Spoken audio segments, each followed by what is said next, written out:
guys, I'm Love Biscuit, and I wanted to talk a little bit about the crew skills. In most MMOs you have to go out and gather and pick your profession and whatever. Here it's a little different, and I kind of like it that way. You send your crew out to gather. It costs you money. You send them out to craft. You send them out to, whatever. And it's actually semi-enjoyable because you can run around and quest while they're off doing everything for you, and then every once in a while you just wander around and find something that you can gather, so then you just click on it and then keep going about your merry way. It's pretty easy, especially if you don't do it like I did and wait till you're like level 30 and be like, oh hey, I'm gonna start doing that, because it's a pain in the ass because you've already passed everything, and you have to go back to the other world sometimes to level up quicker while you're gathering and stuff. It's a pain. So at level 10, you are going to be able to start your crew skill. Now, there's a large list here, so let's see. For the crafting skill, and yes, I have a list that I made myself. You can find all sorts of stuff on Google, but for me it was a little difficult, especially to get it the way that I wanted and made more sense to me to read.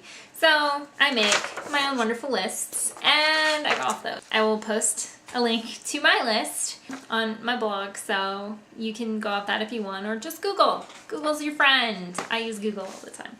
Anyway, so crafting skill, you have armor tech. That makes personal armor for non-force users. These would be, your bounty hunter, your Imperial agent, stuff like that, not your Jedi or your Sith. Neither one of those you can make armor tech. Arms tech makes your blasters and rifles. Pretty handy. Artifice, I believe that's how you say it. This makes your Jedi and Sith artifacts. The lightsabers. It makes your lightsabers. But Biochem makes your med packs, your stims, and your implant. Cybertech is actually really a good one to have. Cybertech makes droid armor, which, yeah, I have had no use for. Earpieces, grenades, which again, I haven't had any use for. Ship upgrades and mods. What's great about Cybertech is when you get an orange piece of armor, you can customize it.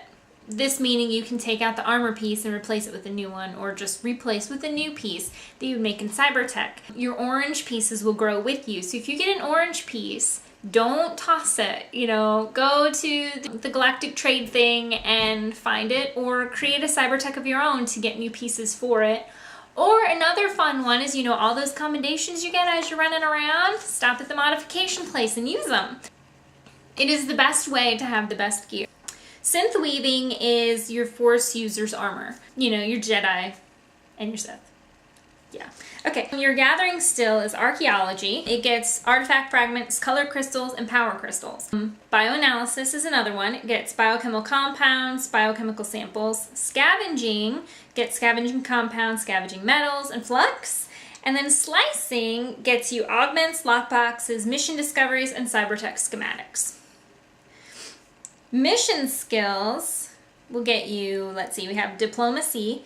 It gets you light or dark side points, and medical supplies and companion gifts. Very handy, which you can also buy companion gifts. Sometimes I find that to be a little cheaper, but sometimes you can get more than one. But anyways, okay. Next is investigation, research compound, prototype schematics, and companion gifts again. All of these, I believe, give companion. Yeah. Treasure hunting gets gemstones, lockbox, companion gifts. Underworld trading gets you luxury fabrics, companion gifts, custom schematics, and metals. Get you really good metals. And the best combinations that there is, if you want to be an armor tech, you need to get scavenging and underworld trading. This will get you all of the pieces that you're going to need to create your armor. Arms tech goes scavenging and investigation. Artifice, archaeology, and treasure hunting. Biochem is bioanalysis and diplomacy. Cybertech is scavenging, underworld trade. Synthweave is archaeology and underworld trading.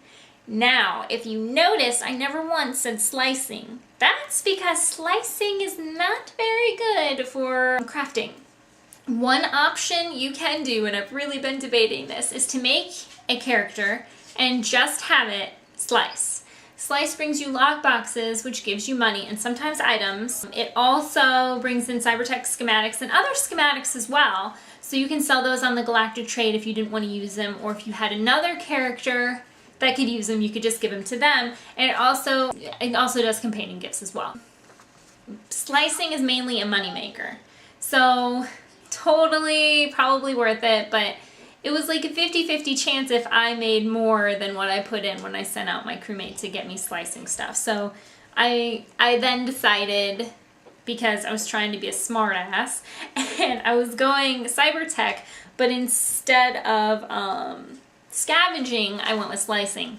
Not a good move, because you can't progress in Cybertech without the pieces from scavenging, so I had to switch, which is fine. I actually really enjoy cyberteching because every orange piece I get for myself, for my companions, I can just up them. And, you know, friends and stuff like that. But always remember, cybertech is awesome. And you can upgrade your stuff. And, again, I'll post my blog down below and you can check out my list. Maybe it'll help you. So, yeah, happy gaming.